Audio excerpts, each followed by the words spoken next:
Let us derive the relativistic Doppler shift formula using an approach due to Bondi. We'll take a space-time diagram. I'm going to write t going right and position going upwards.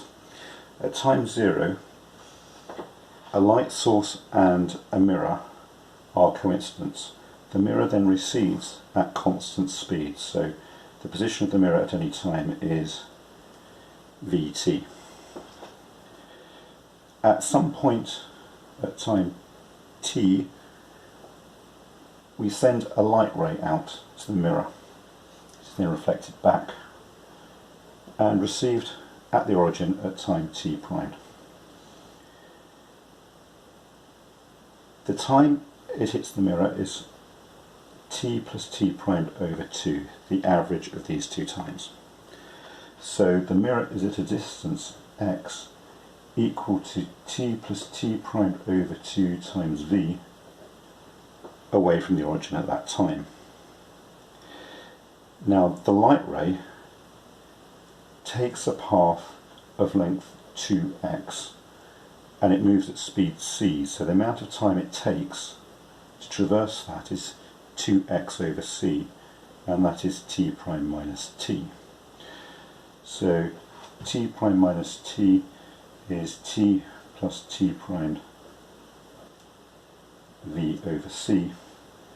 T primed into 1 minus v over c is 1 plus v over c times t, or t primed is 1 plus v over c, 1 minus v over c times t.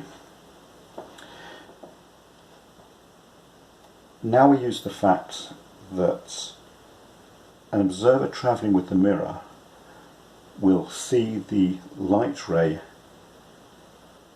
the source of the light ray receding away from him or her at a speed of c, a speed of v rather, and therefore will experience a relativistic Doppler shift factor of k.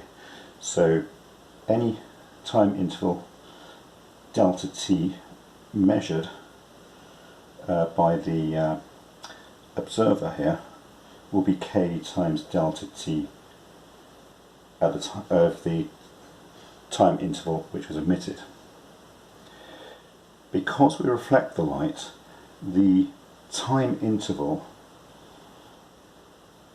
that is observed after the reflection is going to be two factors of k. One for the fact that the mirror is receding from the light source and so observes the factor of k, and then also regarding the mirror as a source now, the observer is receding from the mirror.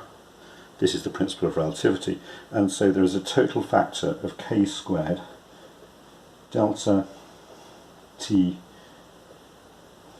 let's call it double primed, that's for the time it gets back to, let's just make it just single prime, that's going to be k squared delta te.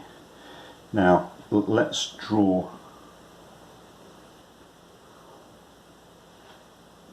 a second pulse, which could be the peak of a wavefront, and then we have replacing t and t prime by t plus delta t and t plus t prime plus delta t prime.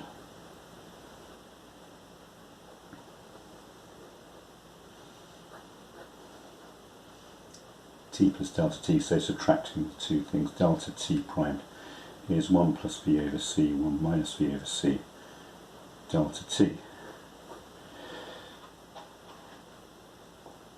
Well, you can see that delta t primed is what I'm calling here delta t primed 0, that is for the observer, and that's equal to 1 plus v over c over 1 minus v over c, delta te. So therefore that tells me what the relativistic Doppler factor has to be. It has to be that. So in terms of frequencies, the frequency nu is equal to 1 over delta t. So this tells me that the frequency of the as observed is equal to the square root of 1 minus v over c over 1 plus v over c times the frequency emitted. And that's Bondi's derivation of the relativistic Doppler shift formula and forms the basis of the Bondi K-calculus.